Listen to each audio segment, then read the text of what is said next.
Hi, I'm Gloria and I'm an alcoholic. Hi, Gloria. Thank you for calling me a lovely lady.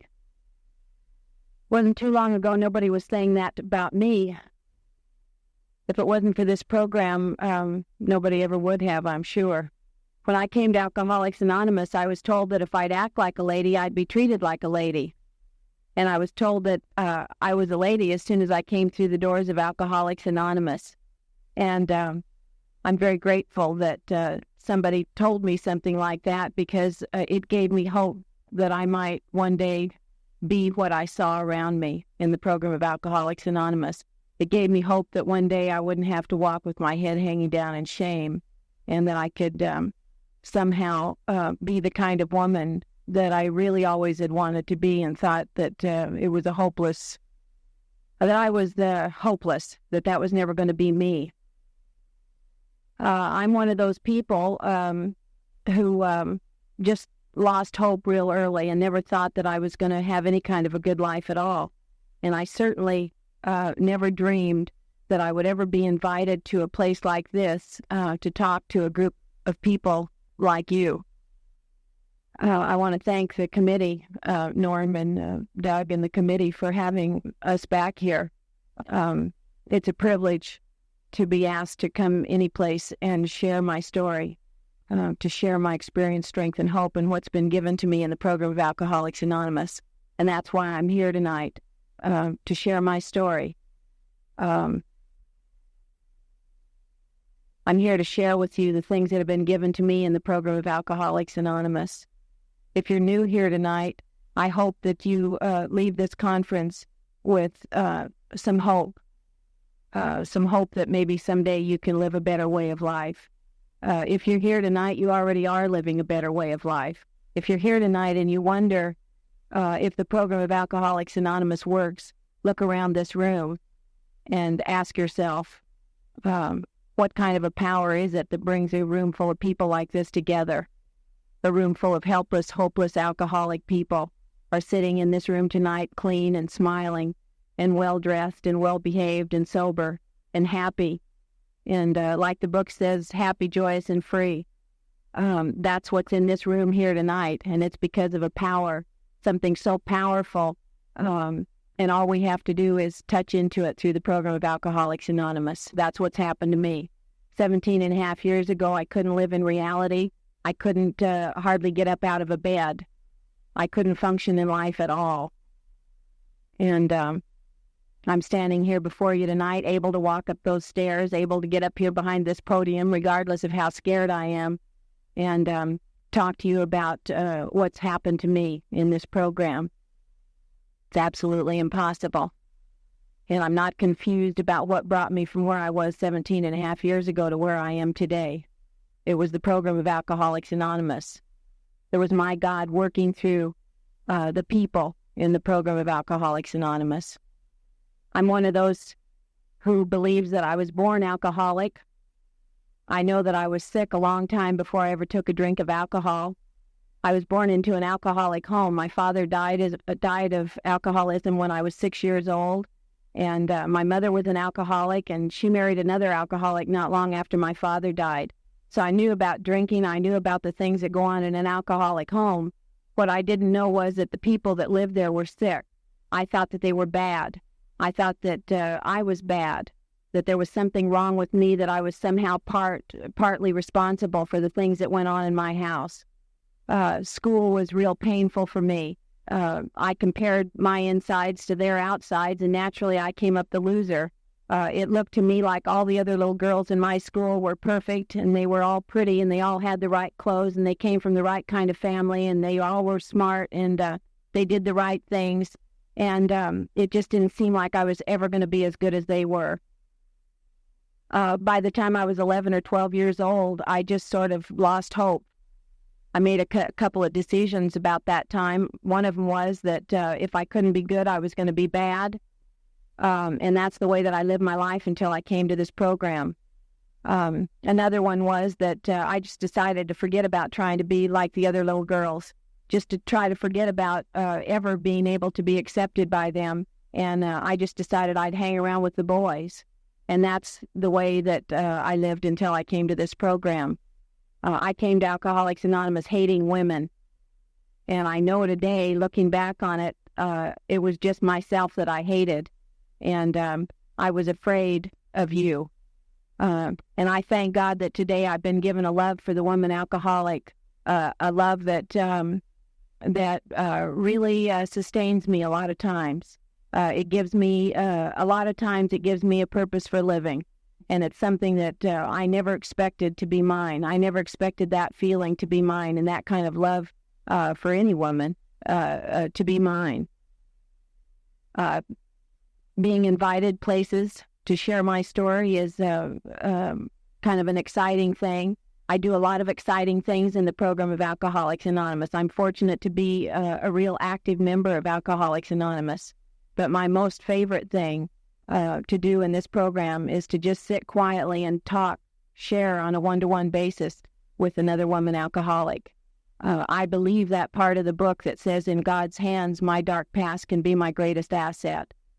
Today, it all seems to make sense when I can share my past with a new woman who doesn't think that she's ever going to be able to hold her head up, who doesn't think that she's ever going to be able to function in life.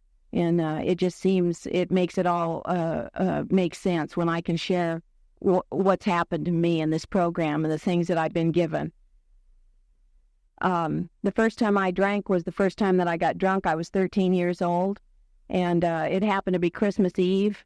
I was in a little cafe, and some boys came along that I knew. I was used to hanging out with a lot of these boys, but these were some that I didn't know very well. Anyway, they came, and I went for a ride with them, and they started drinking beer, and I started drinking beer with them. I don't remember making a decision about this is good or bad, right or wrong. It just seemed perfectly natural for me to start drinking. I don't know how many I had that night before I began to experience a feeling that was to keep me in bondage for the next 16 years of my life. The big book says that alcoholics drink for the effect produced by alcohol. And the effect that alcohol had on me that night was this: it gave me this feeling of I don't care. I don't care if it's Christmas Eve. I don't care if my mother's getting beat up. I don't care if I'm bad and crazy and wild. I just don't care. And the next day I came to, and I was in a strange town in an abandoned car. I was by myself, and the effects of the alcohol had worn off, and I was more afraid and more ashamed and more guilty than I'd ever been in my life. And I was an alcoholic. I know I was an alcoholic from that very moment. I remember knowing someplace deep down inside me that day that I had found something that would allow me to be somebody other than who I thought I was. And from that day on, I became willing to pay any price to experience that feeling. From that day on, all I wanted to do was run the streets and find something to put inside me so that I didn't have to think or feel or care. And I took anything that came along right from the very beginning. I started running around with a crowd that was a lot older than I was. We hung out down on the Pike in Long Beach, and I was down there in a dance hall in the Lido Ballroom one night when we went out in the parking lot, and some people were drinking a lot of wine, and they were drinking some nose drops. And I drank those, and drugs was something I was never going to have anything to do with. And, you know, nose drops didn't seem too exotic or dangerous. And so I drank them like the rest of the people were. And from that night on, drugs and alcohol just went hand in hand for me. I was never long without one or the other or both. And like I say, I just took anything that came along. It just didn't matter. By the time I was 15 years old, I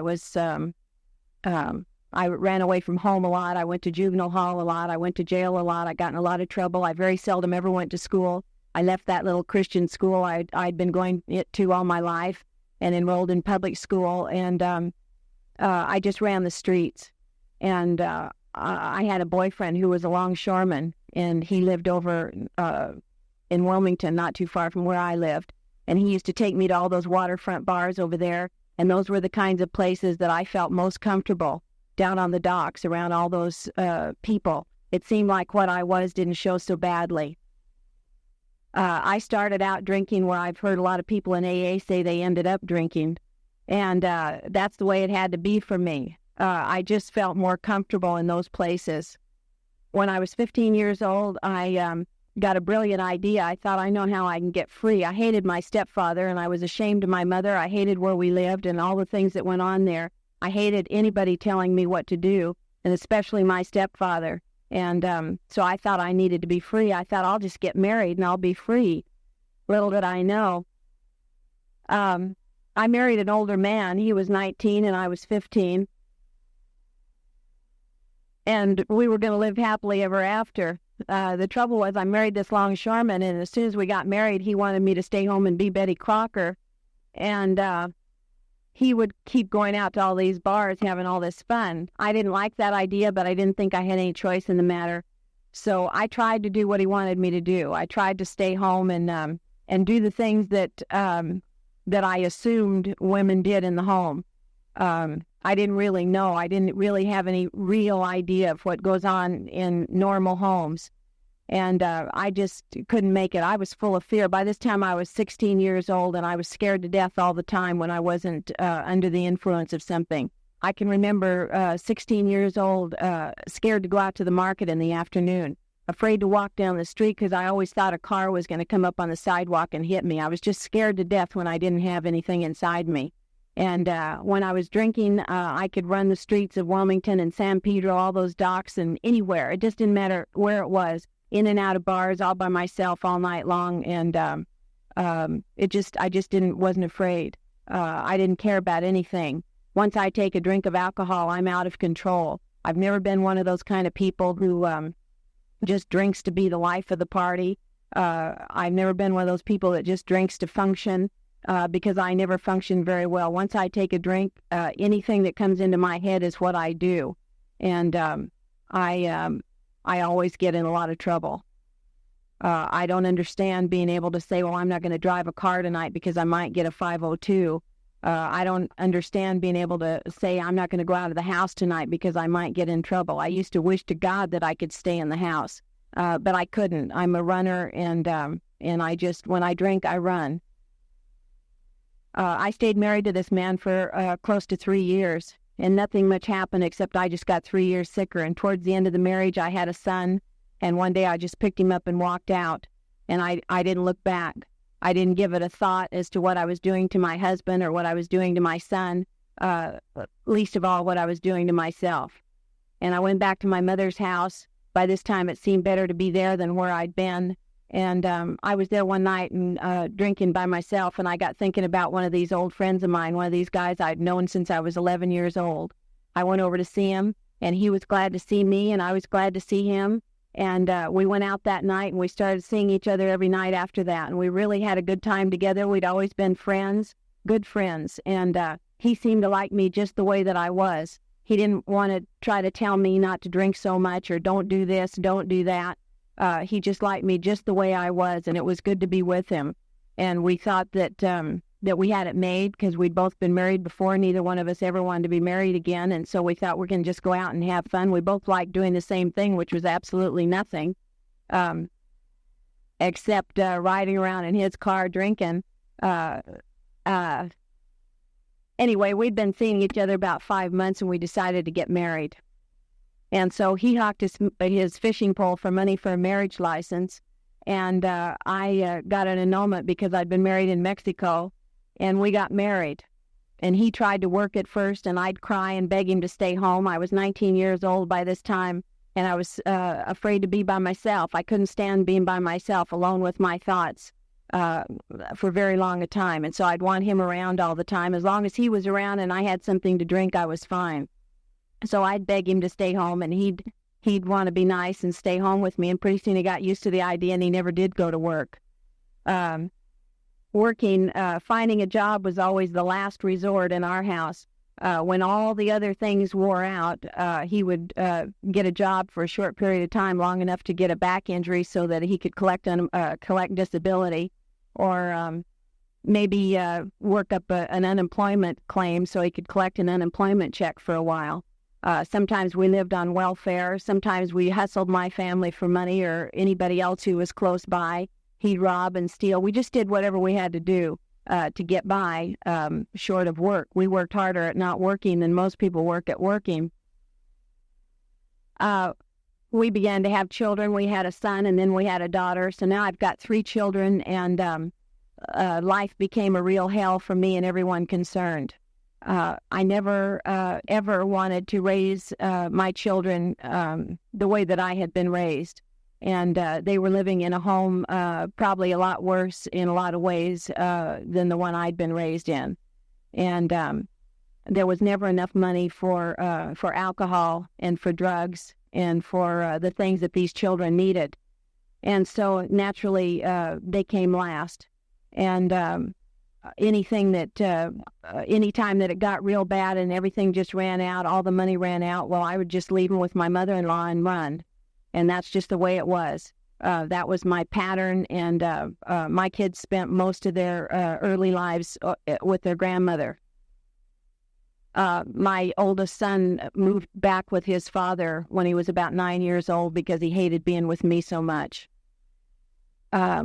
Eventually, my husband and I left town on a Greyhound bus, and we ended up riding around California and Oregon on Greyhound buses and staying in rescue missions and Salvation Armies, and that's the way it was. And I can tell you that I felt much more comfortable living around on those skid rows than I ever felt in my home, in my church, in my family's home, more comfortable there than I'd ever felt any place in my life. At least I didn't have to pretend. I didn't have to try to be like the lady next door. I didn't have to try and show up in the supermarket and be what looked like what I thought those other women were. I used to feel just so out of place every place that a group of women were assembled, and especially when I'd have to take my kids to go to school or to do anything with them in school. I never did a thing with my children in school, nothing, drunk or sober. I've never been able to bring myself to be a part of anything in their lives until just the last few years of my sobriety. And it's important to me today to be part of their lives because they grew up without a mother present. It used to tear me apart to have to show up at school and enroll my kids in school and try to fill out all those papers and answer all those questions and answer when they had this vaccination and that vaccination, and I didn't know the answer. I didn't know when they had those things done. I didn't know when they had this sickness or that sickness. And I felt so guilty and so ashamed that I'd have to just scribble something down and get out of there as fast as I could. And I could never go to their room and meet their teacher, do any of that kind of stuff. And I know there are women sitting in this room tonight that have experienced that same kind of shame and that same kind of guilt. And I pass this on to you. The program of Alcoholics Anonymous and the God that I found here is very powerful. And the examples that I follow here are very powerful. And there will come a day when you won't have to walk with your head down. You won't have to carry that shame and that guilt. There will come a day when your life will come together. And you'll stand up and you'll feel at ease with anybody you meet. And it won't bother you one bit to talk about your children. When I first came to Alcoholics Anonymous, if somebody asked me if I had any kids, I used to have to just make some smart remark, or I'd begin to cry, and I'd just have to run off and get away from them because I couldn't stand to talk about my kids at all. Eventually, my husband and I came back to Long Beach, and by this time he was a cook and I was a waitress, and we had a job in a little truck stop on the west side of town. We had the same shift and the same day off. And we lived in a little wino motel, and we'd go to work every morning and come home every night. And according to how many tips I made that day, that's what we did that night. And whoever was around, whoever we ran into, sometimes we'd go out to a bar and drink. Sometimes we'd just go to somebody's house and shoot heroin. Sometimes we'd get pills, or it just sometimes we'd just get a bottle of wine and stay in our room. It just all depended on what was going on around. I was just kind of like a leaf blowing in the wind. Just whatever came along, that's what I did. And he got arrested during this time, and he'd been gone to jail a lot of times before. And every time he went away, I always got in a lot more trouble than I did when he was with me because I was totally incapable of taking care of myself. And it turned out he was going to be gone for 6 months, and this time it was going to be different. I really wanted it to be different. I wanted to show him that I could be good and that I could take care of myself. And I decided that I wouldn't drink, and I would keep this job, this waitress job that I had, and I would be good, and I'd show him that I could be a grown-up woman. And that lasted for about a week, and I came in one night, and I wanted a drink, and when I wanted a drink, I took a drink. And I started drinking, and I started running as usual, and I ran into some people that I'd known a long time before, and they were robbing stores and using heroin, and that's what I started doing with them. Before long, I found myself driving the car for these robberies night after night, and I didn't come out of the house until the sun went down. I couldn't stand to be out in the daylight. I couldn't stand to have anybody see me, and I lived a life of total fear and confusion and shame, and I don't ever want to have to live that way again, and I know that I don't have to as long as I stay in this program and do the things that are asked of me here and follow the book, Alcoholics Anonymous. I know I don't ever have to go back out on those streets and suffer the humiliations that I suffered as an alcoholic woman. I know what it's like to be sitting on a bus bench in downtown Long Beach, not knowing where I've been or where I'm going. I don't know who I've been with. I don't know what's happened. I don't know anything. I'm a blackout drunk, and I just wander the streets, and things happen to women like me. And I know that I don't ever have to go through that humiliation again as long as I live. And today I live a clean life, and I love it that way. I'm willing to do anything I have to do today to maintain this feeling of being clean inside. This lack of shame that I found here, this lack of hopelessness. I have recovered from a seemingly hopeless state of mind and body, just like the book said I would. Just like those other people did. That's what's happened to me. And if you're new here tonight, that's going to happen to you too. You get a sponsor, and you get a home group, and you do the things that are outlined in the book Alcoholics Anonymous, and you get active, and you give of yourself. And one day you'll look around, and you'll notice that you feel just as good as every other person in the room. And you'll notice that you feel useful, and you have a purpose for living, and you don't ever have to go back out on the streets and live that way again. I eventually got arrested for these robberies, and they kept me in jail 3 days, and then they had to let me go because they didn't have enough evidence to hold me. That nobody could identify me. I just drove the car. And when I got out, this room I'd been staying in was locked up, and I didn't have any place to go. It had been years since my family would have anything to do with me, and any friends I had that would still have anything to do with me were locked up. And so I thought of my first husband, and I called him up, and I told him that I was in trouble and I needed a place to stay. And he said I could come over if I didn't cause any trouble. I thought that took a lot of nerve on his part. Say something like that to me after all this was all his fault. I always had somebody to blame for everything. It wasn't until I got sober in this program that I found out that if I'd learned to take responsibility for my own actions, that I would find freedom within myself, and I can pass that along tonight. Thank God the people that I ran into when I was new weren't afraid to tell me the truth, and they weren't afraid to hurt my feelings. They just told me, you can just take the word blame out of your vocabulary and quit blaming everything on somebody else. Take responsibility for your own actions, and you'll be able to stand up straight, and you'll be able to be free within yourself. And I can tell you that's the truth today. I've been through a lot of painful situations in my sobriety, where a lot of situations where it would have been a lot easier to say that it was someone else's fault. But because of these people, I've been able to look at a painful situation and do what I have to do about it through the steps, and then close the door and walk on. And I don't have to be bound by hate and resentment anymore. I don't have to feel the way that I felt before I came to this program. I went over there, and there was all I wanted to drink, and I started pouring it down, bottle after bottle after bottle. And finally, the thing happened to me that I believe happens to every alcoholic who's ever given the gift of sobriety. I got to a place where it just simply didn't work for me anymore.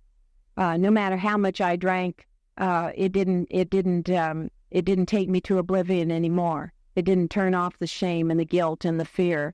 And one day I came to, and I was yellow, and I knew I had hepatitis. I'd had it twice before, and the doctors told me that if I ever got it again, I'd die. And I laid on a dirty, filthy bed in this apartment, and just thinking I was going to die. And when I heard people out in the other room, I didn't show my face. And there I stayed for I don't know how long. I don't know how long I was over there in that place. I don't know what happened while I was over there. That's just the way that it was. After I got sober, I had to pick out a sobriety date for myself because I didn't know the exact date that I took my last drink. And when I was in a recovery house, people started asking me what my sobriety date was, and I had to figure one out with my sponsor. And the way I was able to figure it out was that I remembered an experience that I'd had over there in that apartment. One day I heard voices out in the other room, and I realized they were singing happy birthday to my son. And I remembered that I was too sick to get up off the bed and go out and wish my own child a happy birthday. And that's the kind of humiliation, and that's the kind of shame that keeps me actively involved in this program. Like I say, I don't ever want to have to go back out on the streets and live the way that I was living. And this man, my first husband, told me that he'd send me up to Harbor General Hospital in a cab, and then that would be all he was going to do for me. And so I found myself riding up to a county hospital alone to die. And my mother had died in that hospital a few years before that time of alcoholism. And I remembered that day, and I remember this day, what it was like for a woman dying in that hospital of our disease. I happened to be sober at the time, and she was in there for about 3 weeks, and I spent almost all the time up there with her. And I remember how afraid she was and how she'd lose consciousness and cry out and ask me if she was going to die, and I didn't know what was going to happen to her, and I was as scared as she was. And I knew that day driving up there in that cab that was going to be my experience. I just knew I was going in that hospital to die. I stood in the waiting room of Harbor General Hospital, and I had on a pair of black Levi's that I'd been wearing for a couple of months, and a man's shirt, and I was bright yellow, and I was skin and bones. I was 29 years old, and as far as I knew, my life was over. And they put me in a room and started examining me, and they did a biopsy on my liver. And the doctor came and told me that my liver was so badly damaged that I wouldn't live over 3 years if I kept on going the way I was going. And I wouldn't live over 5 even if I didn't drink any alcohol again. And so I laid awake that night thinking about dying, and I always thought that's what I wanted. I always thought I wanted out. And I realize now that was just some more self-pity. I was always feeling sorry for myself. That night, I remembered what my grandmother told me happens to people like me when they die. And I got absolutely terrified. I got absolutely desperate to stay alive, not for any honorable reason, but just simply because I was afraid to die. And I did that night what I believe every human being on this earth will do when there's no place else to turn. I believe that we will go to our Creator. And that's what I did that night. I just said a real short, simple prayer, and that was, just let me please just stay alive. It had been a long time since I wanted anything to do with God, a long time. I had a God that I was scared to death of, that I had acquired somewhere in my childhood. I don't know how. I doubt if anybody told me that God hated me. I doubt if anybody taught me that anything but that God loved me, but I didn't hear it that way. I hated myself so badly, I guess I just must have believed that he hated me too. And I just thought, I won't ask him for anything, and I won't get his attention on me, and we'll be fine. I had an absolutely childish fear of God. But that night, it didn't seem to matter. I was desperate, and I just wanted to keep on breathing. And that night, I had what I believed to have been a spiritual experience. I believe that it was the first of many spiritual experiences. I believe that we are having spiritual experiences more often than we realize. Every time I see a little bit of truth about myself and about the world around me, I believe that's a spiritual experience for me. This night was the first, and it wasn't the result of the 12 steps of Alcoholics Anonymous. It was just the result of a very loving God showing me a little bit of truth about myself. The next day, the doctor came into my room, and he had a big smile on his face, and he said, well, you're not going to die. He said, we've made a mistake. That shows you how much we know about the human liver. Ha, ha, ha. And he was all cheerful and happy. I thought, God, I've spent my night reforming, and this guy's made a mistake. Today, I know it wasn't a mistake. I know that my God doesn't make mistakes. I think that it was just his hand pushing me a little closer to a place where I could surrender to the program of Alcoholics Anonymous when it came my way. And that's exactly what happened. Alcoholics Anonymous came to me in the hospital. Stayed in that hospital for a while longer, and then they moved me to Long Beach to another hospital. And it was there that I started going to AA meetings. I had seen AA meetings long before that. My mother tried to go to Alcoholics Anonymous when I was just a little girl.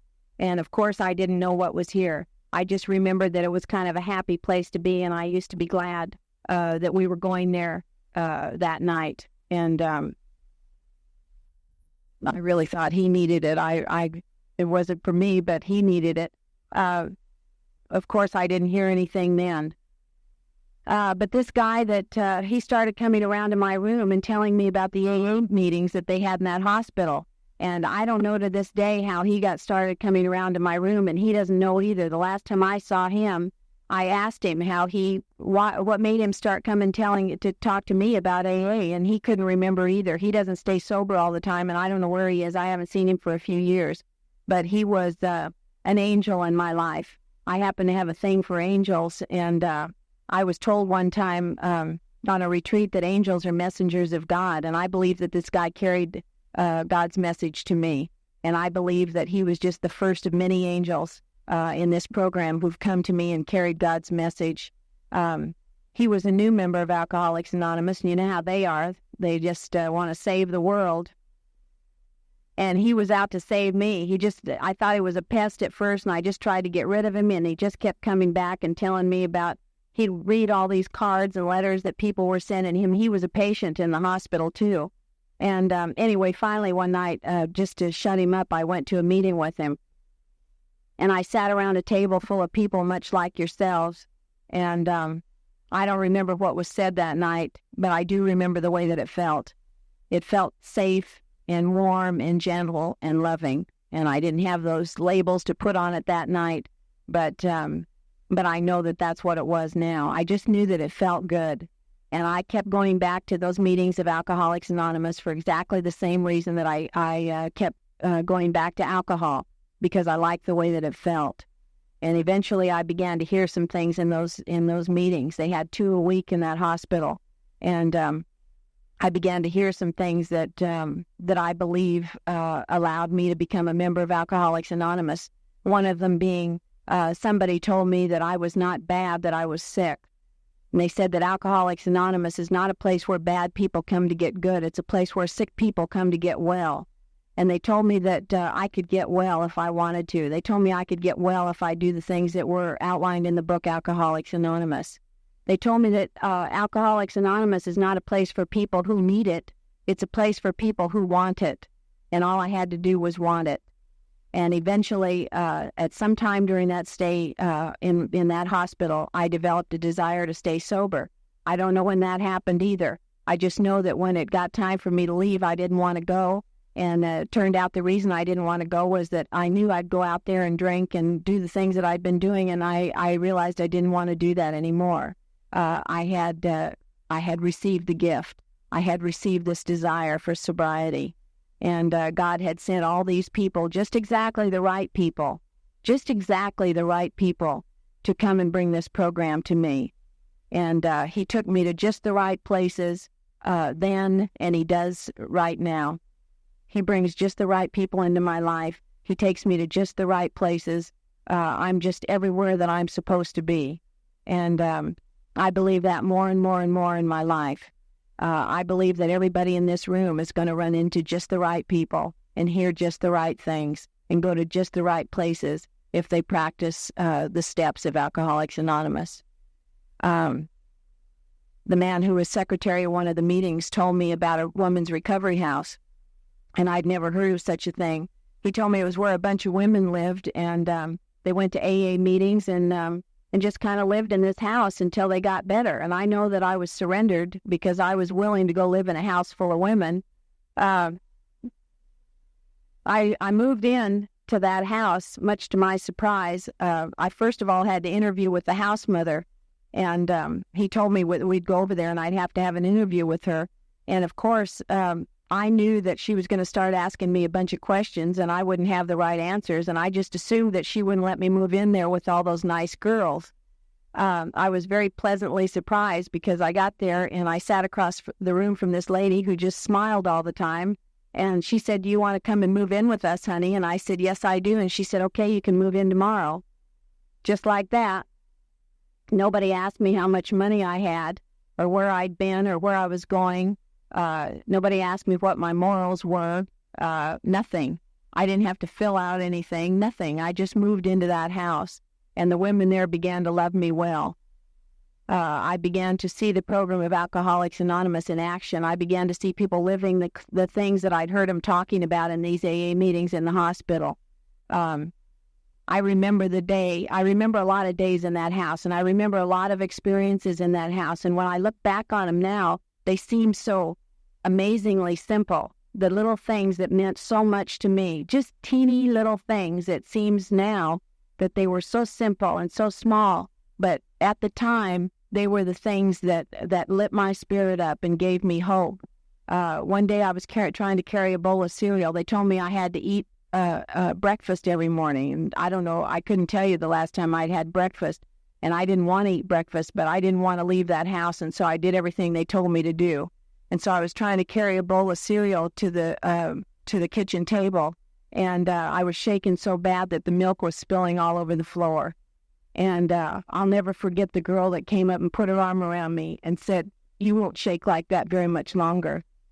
You just stay here and we'll take care of you and you're going to get well." And I'll never forget the day that I got a little bit concerned for another girl in that house. They brought a girl over from Catalina Island, an island off the coast of where we live. And she was too sick to go to the meeting with us that night. And when I came back to the house from the meeting that night, she was crying.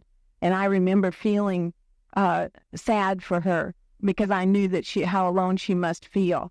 I knew what it was like to feel alone. I know what it's like to feel lonely and isolated from the whole world. And I knew how she must feel. And I was sorry that she couldn't have gone to the meeting with us. And the next day I was concerned about her. I actually found myself wondering how she was and hoping that she'd stay sober. I don't know whether she ever stayed sober or not. The last time I saw her, she was drinking. But I hope that she's sober today. There were just a lot of little things. There was a little sign next to the coffee pot in the dining room of this house, and it said, "Smile, God loves you." And I'll never forget the day that I noticed that little sign and how much it meant to me. Nobody had ever said, "Smile, God loves you" to me. I had never thought about God loving me at all. And little things like that just began to wake my spirit up. Little things like that began to give me hope. Watching those women that came into those meetings in the house, watching how they held themselves and how they dressed, the way they carried themselves just impressed me so much. They talked about where they'd been and what had happened to them and what Alcoholics Anonymous had done in their life. And I noticed one very important thing, and that was that there was no shame in their face. There was no shame in their eyes when they were talking to us about where they'd been and what had happened to them. And it was just simply they were sharing with us in hopes that we might be able to find what they had found. And I was impressed. And I got filled full of hope in that house. I got filled full of anticipation and excitement for life. I actually got to the point where I'd look forward to the day. We studied the book Alcoholics Anonymous every morning in that house, and we'd have a little meeting every single morning and a meeting every night. We'd go outside and see the outside AAs. And they'd all seem to be happy to see us, and they'd come and put their arm around me and pat me on the back and say they were glad to see me, and they'd say, "You're going to make it, you're going to be all right, and you're going to do good." And I'd cringe, and I'd think, God, if they only knew how bad I am, if they only knew where I've been and what I've been doing, they wouldn't be able to have faith in me like this. Today I look back and I know that it wasn't faith in me that they had. They were members of Alcoholics Anonymous, and they knew how this program works, and they knew that it would work for me. It was the program that they were having faith in. It wasn't me, and they were just sharing that faith in this program with me, and they began to give me faith. we had a meeting in that house once a week where a man would come in and talk to us about the program. And one day he said, I want you girls to close your eyes and imagine what you would do if God walked into the room right now. Who would he be? What would he do? And I closed my eyes, and of course, at first I was afraid. And then I began to think of my father, and I began to think of God as my father. My father had been gone a long time, and it was easy for me to pretend about a father. And that's who God became for me that day. He became a loving father, and that's who he is for me today. He's a very loving, gentle father, and he's given me a life beyond anything I ever dreamed of, in a very loving, a very gentle way. He's shown me so many things in life through the people of Alcoholics Anonymous. My God talks to me through people, and he shows me how to act through people. I began to act the way that I saw these other women acting, that I saw in the meetings and in this house. I knew that something had to be done about the way that I dressed, the way that I walked, the way that I talked, the way that I acted, the way that I related to everybody around me. I knew that had to change, that I couldn't be that way anymore. And I was afraid, scared to death to have to go back out and be the person that I was. And so I just became everybody else. I just started acting, copying what everybody else did, all these other women. And eventually there came a day when I began to find out a little bit about who I was, and I began to find out to be just me. I didn't have to be them anymore. But that took a long, long time. That took a period of long years. It was a long walk from where I was 17 and a half years ago to where I am today. It's been a long walk to be able to stand up here and hold my head up, believe me. And every day that brought me here hasn't been a day that felt wonderful, believe me. Every day hasn't felt good. It's just that every day has been a day full of Alcoholics Anonymous. And that's why I'm here today. That's why I'm sober here today and able to stand up here and tell you what's happened to me. I wrote a letter to my husband, and I told him where I was and what I was doing. And he wrote back to me and told me that he was going to Alcoholics Anonymous meetings in jail. And so for one of us to find sobriety in this program was miraculous, but for both of us to find it at the same time was more than anybody could hope for. And we started writing letters back and forth and sharing what we were learning. And I didn't know if we were going to be able to stay married. We'd been married 10 years and known each other since we were 11 years old. And we'd never been able to stay sober. And we didn't know if we could stay sober together now in the program. And for me, Alcoholics Anonymous became the most important thing in my life because I had to have sobriety. I wanted sobriety, and I had to have it. And I was willing to go to any lengths for sobriety. And as it turned out, he came home, and we decided that we would try to stay together because my sponsor told me I could do anything as long as I kept the program of Alcoholics Anonymous number one in my life.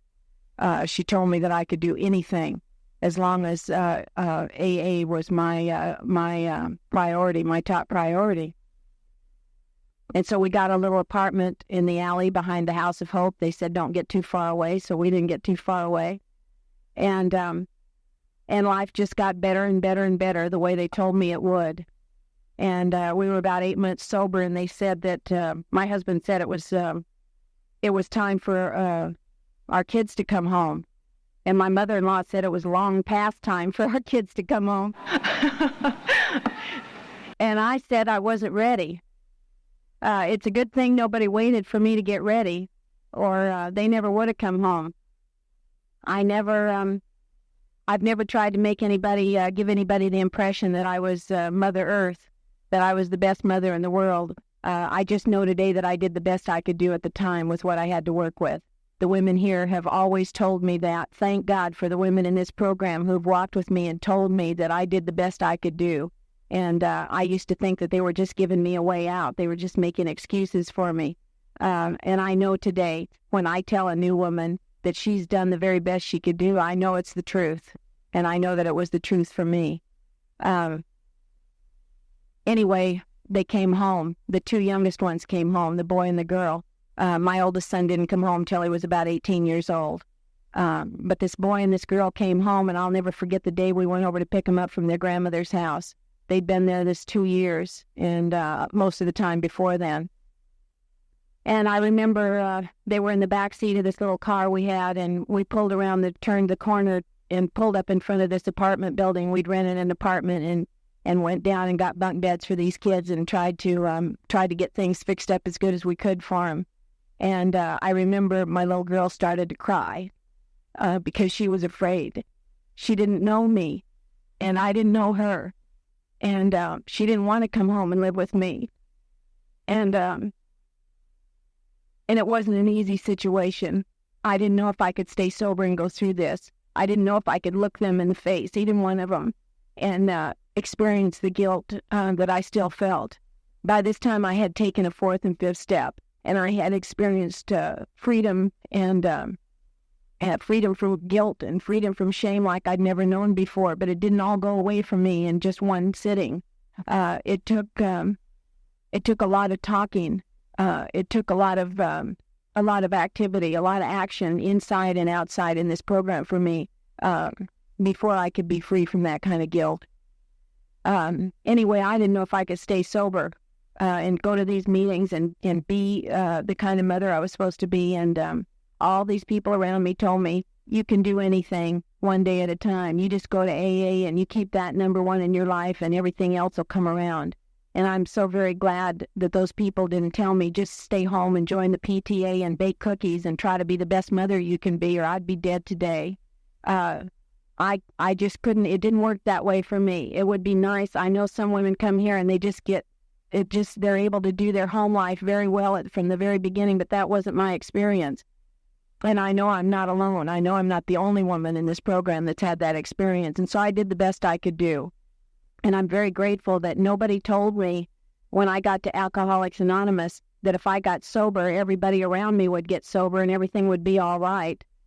They just told me that I could find sobriety in this program and my life would get better. And that's exactly what's happened. And anything else that's happened around me is a fringe benefit, something that just came along, something that was somebody else's story. My life, I got sober, and I have stayed sober in this program, and my life has gotten better on a daily basis. Sometimes it looks like I'm going backwards, but I know that I'm going forward as long as I stay in AA and I don't take a drink.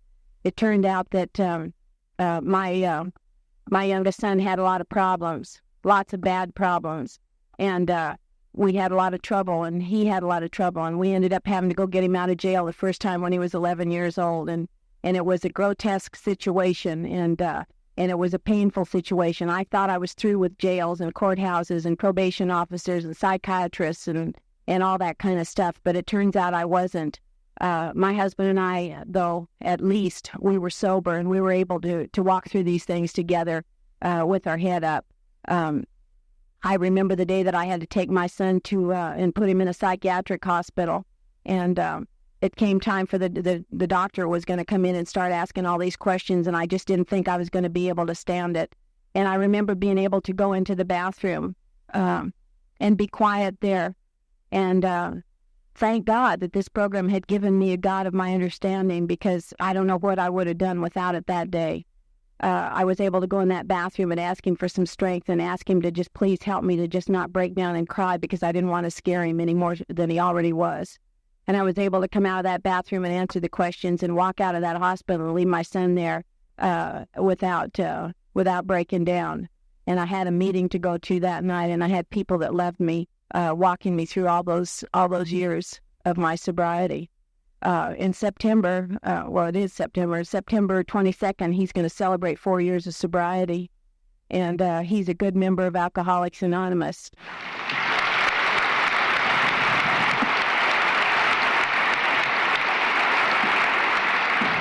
He's been loved well by the people here, just the same way that his father has been loved well and the way that I've been loved well. And like I say, I'm proud of him today. He is a good member of Alcoholics Anonymous. He's into everything. He's kind of like his mother, and you can't hold him down. He's an active kid, and I love him today, and I'm glad that we can share this program. We're just not just real close, but but it's better than it ever was before. And he was in this program maybe 2 or 3 months, and he called me up one day and we were talking, and he said, isn't it neat that we've got something to talk about now, that we can have something to share together? And it's just Alcoholics Anonymous that's given us that. My daughter was a normal child, just perfectly wonderful. She was so wonderful it scared us. We'd come home from an AA meeting at night, and there'd be a little plate of cookies there with a little note, I love you, Mom and Dad. And she was maybe 14, 15 years old and asleep in her bed. And we'd think, God, this is amazing. Doesn't she know she doesn't have to do what we want her to do? She could be out running the streets, and we just felt so lucky. She was a cheerleader in a little Christian high school, and it was just wonderful. We kept her very busy and took credit for her normalcy.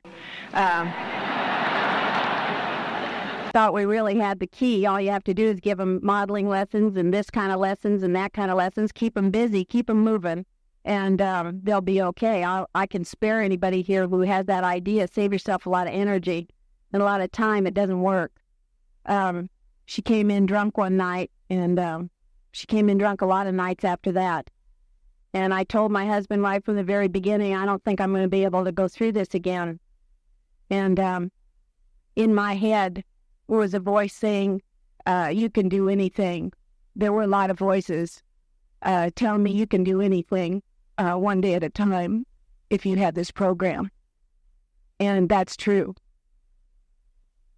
I want to pass this on to anybody who's here tonight that has any children that are out there on the streets drinking. Don't give up hope, because they're never hopeless as long as they're alive.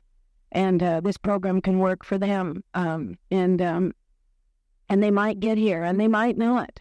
I had to come to a place where I knew that it was just a possibility that my kids were going to die drunk out on the streets.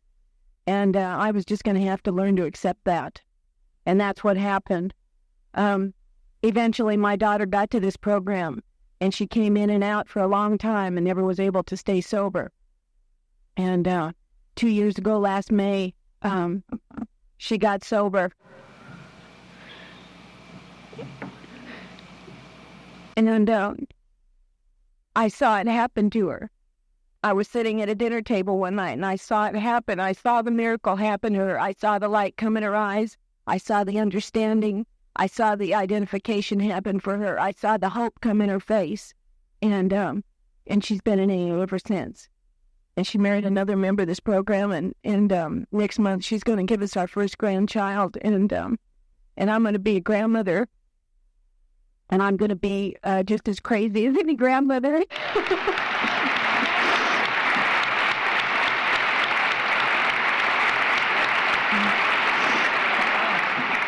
My sponsor says I can spoil the grandbaby if I want to. And so that's what I'm going to do.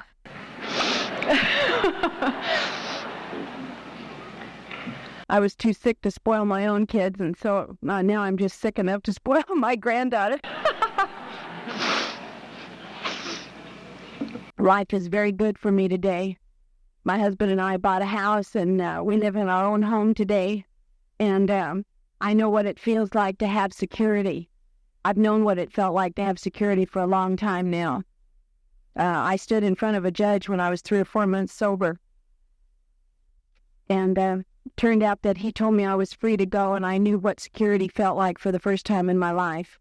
And I knew what freedom felt like for the first time in my life. Not because that judge gave it to me, but because the people of Alcoholics Anonymous gave it to me. They showed me the way to a place where I could find freedom, and I could find security, and I could find joy in my life.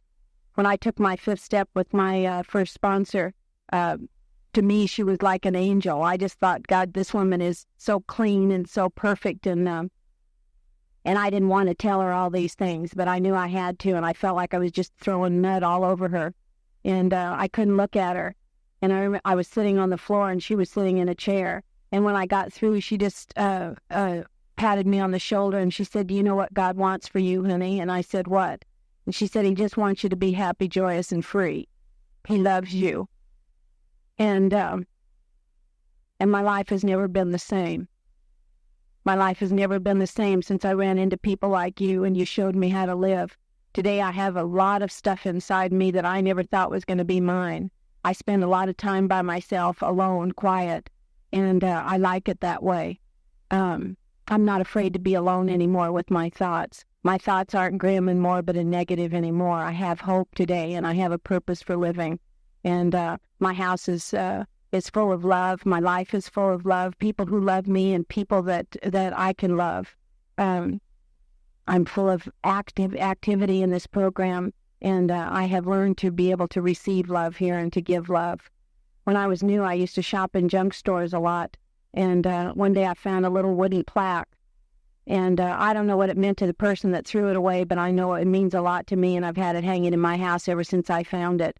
It's got some keys painted on it, and it says the keys to the kingdom. And it reminds me of that place in the Big Book that says now there's a sense of belonging, of being wanted, needed, and loved. In the place of a hangover in a bottle, I've been given the keys to the kingdom. Thank you.